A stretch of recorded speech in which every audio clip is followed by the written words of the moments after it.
আসসালামু আলাইকুম। রিতাস random click থেকে চলে আসলাম ছোট্ট একটা ব্লগ নিয়ে। আজকের ব্লগটা ঈদের দিনকে ঘিরে। ঈদের দিনে কি করলাম আজকের ব্লগে আপনারা দেখতে পাবেন। চলে আসলাম সকালবেলাই গ্রামের বাড়িতে। যেহেতু অনেক কাজ ছিল রাতে আমি আসতে পারিনি। তাই একেবারে সকাল ৭টার সময় এসে হাজির হলাম।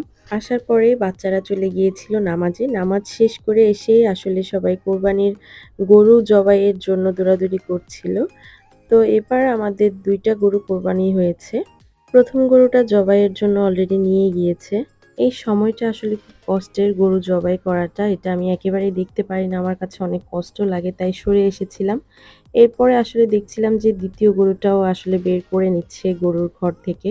এই ফাঁকে আমরা সকালের ব্রেকফাস্টটা রেডি করে নিচ্ছিলাম। কারণ বাচ্চাদেরও অনেক ক্ষুধা লেগেছে। আর যারা গরু জবাই করছে তাদেরকেও আমরা সকালে নাস্তাটা আগে করিয়ে দিই। কারণ যখন গরুর মাংসে হাত দেওয়া হয় তখন নাস্তা করতে আসলে খারাপই লাগে। তাই আগেই ওদেরকে নাস্তা, চা এগুলো দিয়ে দিই আমরা। এরপরে রুটি বানানোর জন্য বসে গিয়েছে আমাদের হেল্পিং হ্যান্ড যারা আছে তারা। আর আমি এই ফাঁকে রেডি করছিলাম গরুর মাংস যেগুলো দিয়ে রান্না করা হবে সেই সব মসলাগুলো। পাশে একজন বেটে দিচ্ছিল। আর আমি সব গুঁড়া মসলা থেকে শুরু করে সবকিছু আসলে রেডি করছিলাম। কারণ মাংসটা আমিই রান্না করব। আমার শাশুড়ি মারা যাওয়ার পর থেকে আসলে প্রতি বছরই মাংসটা আমার হাতেই রান্না করি আমি। এর আগে আমার শাশুড়ি অথবা অন্য কেউ রান্না করত।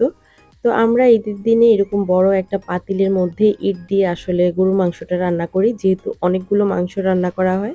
মাংসগুলো আসলে দেওয়ার পরে এতই তাড়াহুড়া করছিল আমার শ্বশুর যে তাড়াহুড়া করে মসলাটা দিয়ে দেওয়ার জন্য। যার কারণে আসলে মসলাটা মিক্স করার সময় ভিডিও নেওয়া হয়নি। তো আমি একেবারে সব মসলাগুলো একসাথে মাখিয়ে আমি বসিয়ে দিয়েছি চুলায়। আর খুব দ্রুত মাংসটা রান্না করার জন্য তাগিদ দিচ্ছিল আমাকে।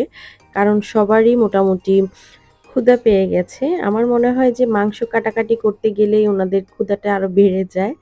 কখন মাংস রান্না করা হবে আর কখন তারা তাজা মাংস রুটি দিয়ে খাবে। তো আমি বারবার নেড়ে-চেড়ে দেখছিলাম আর নাড়ানোর জন্য আমার একজন হেল্পিং হ্যান্ড ছিল। কারণ চুলার যে তাপটা ওটা আমি একেবারেই সহ্য করতে পারি না। আমার একেবারেই মাইগ্রেন এবং সাইনাসের যে প্রবলেমটা হয়, এই তাপে গেলে আরো বেশি বেড়ে যায়। তারপরও চেষ্টা করছিলাম মোটামুটি যেন সবকিছু ঠিকঠাকভাবে হয়। প্রতি বছরই আমি এই কাজটাতে খুবই সিনসিয়ার থাকি। কারণ হচ্ছে যে যারা গরু কাটাকাটি করছে সবাই হচ্ছে আমার নিজের প্রতিষ্ঠানেরই লোকজন।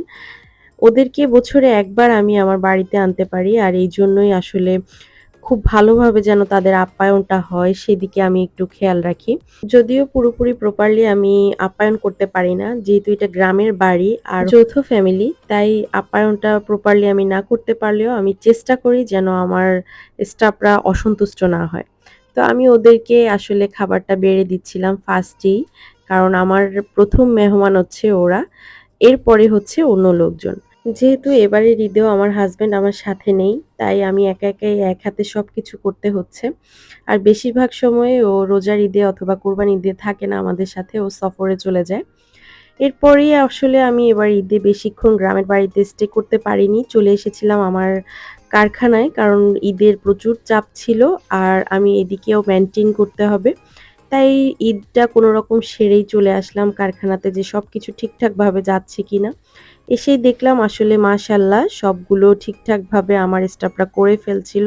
এদিক দিয়ে একেবারে তাজা কেক থেকে শুরু করে মিষ্টি এবং বেকারি আইটেম সবকিছুই মোটামুটি ওরা রেডি করছিল। আর আমি ঘুরে দেখছিলাম যে আসলে সবকিছু প্রপার ভাবে হচ্ছে কিনা।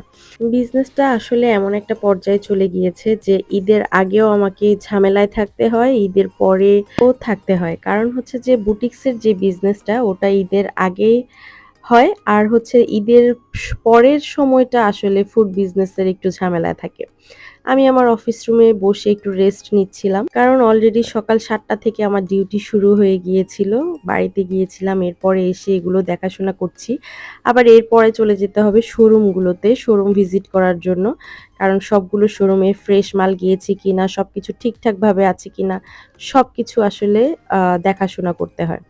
তো এই সুন্দর তাজা দধিগুলো চলে যাবে কিছুক্ষণ পরেই শোরুমে এবং আমাদের প্রত্যেকটা প্রোডাক্ট ইনশাআল্লাহ আমরা একেবারে ফ্রেশ এবং তাজা শোরুমগুলোতে দেয়ার চেষ্টা করি।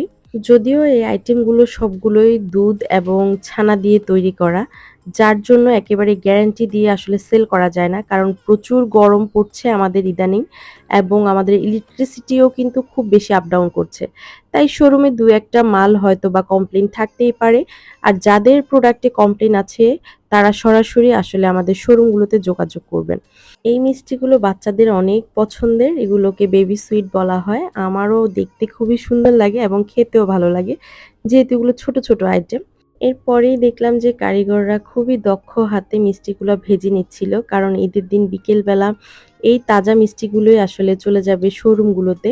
তাই উনারা এখনই মিষ্টিগুলো ভেজে একটু ঠান্ডা করে তারপর শোরুমে পাঠিয়ে দিবে। তো আলহামদুলিল্লাহ আমরা টোকিও ফুডে খুব ভালো সুনাম অর্জন করেছি নোয়াখালীতে। এই পিঙ্ক কালারের মিষ্টিগুলো আমাকে হাত দিয়ে আসলে ডাকছিল যে তাজা, তাজা খেয়ে ফেলার জন্য। আসলে এগুলো মাত্র রেডি করা হয়েছে। একটু পরেই ভাজা হবে। এরপরেই আসলে আমি চৌমুনিতে আমাদের যে শোরুমটা সেখানে চলে এসেছি। আর লোকেশনটা আপনাদেরকে একটু দেখিয়ে দিব। যেহেতু এই শোরুমটার লোকেশনটা আমরা এখন পর্যন্ত পেইজে দেয়া হয়নি। আসলে এত ব্যস্ত থাকি আমি যে এক হাতে সবকিছু করব সেটাও করে উঠতে পারি না। তাই চিন্তা করলাম যে আজকের ব্লগে আমাদের টোকিও ফুডের চৌমুনি শাখার লোকেশনটা আমি ভিডিওতে দিয়ে দেই। তো সব ধরনের আইটেম আমাদের এখানে পেয়ে যাবেন। আমাদের প্রতিটা শোরুমেই আসলে সব ধরনের আইটেমগুলো আমরা ফ্রেশ রাখার চেষ্টা করি। কারণ প্রতিটা আইটেম এইখানে যতগুলো আইটেম আছে এগুলো আসলে ফ্রেশ খাবার যদি না হয়, কাস্টমারের আসলে খেতে ভালো লাগবে না। আর আরেকটা কথা সেটা হচ্ছে যেহেতু এগুলো আমি আমার ফ্যামিলিতে সবসময় খাওয়া-দাওয়া করি, আমার বাচ্চারা এই আইটেমগুলো খায়। তাই অবশ্যই আমিও চাইবো যে আমার কাস্টমাররা ঠিক সেই আইটেমটাই পাবে যে আইটেমটা আমি খেতে পারবো এবং আমার ফ্যামিলির লোকজন খেতে পারবে। এই শোরুমটা হচ্ছে ব্যাংক রোডে, চৌমুহনী ব্যাংক রোড যেটা সবাই চেনে এক নামে। একেবারে মেইন রোড থেকে এভাবে আসলেই টোকিও ফুডের সাইনবোর্ডটা দেখা যায় ব্যাংক রোডের মধ্যে। এবং এখানে আমাদের চানাচুর থেকে সেমাই থেকে শুরু করে সবগুলো আইটেম আমাদের নিজস্ব প্রোডাকশনে পেয়ে যাবেন। এরপর আসলে প্রত্যেকটা শোরুম ভিজিট করার পরে মোটামুটি রাত আনুমানিক তখন ১১টা বেজে গিয়েছে। এরপরে এই পাথরগুলো আসলে অনেকদিন থেকে এনে রেখেছিলাম আমার বাগানে দেয়ার জন্য। তো চলে আসলাম আবার বাগান পরিচর্যায়। মোটামুটি সকাল ৭টা থেকে কিন্তু আমার ডিউটি শুরু হয়ে গিয়েছে। আর এখন হয়তো রাত ১২টা থেকে ২টা পর্যন্ত এরকম ডিউটি চলবে। এভাবে আসলে আমার জীবনটা কেটে যাচ্ছে। সকাল থেকে রাত পর্যন্ত খুবই পরিশ্রম করতে হয়, যেটা আসলে অনেকেই দেখে না এবং বোঝে না। অনেক টায়ার্ড ছিলাম, তাই ১ কাপ চা হাতে বাগান পরিচর্যার জন্য লোকজন লাগিয়ে দিলাম।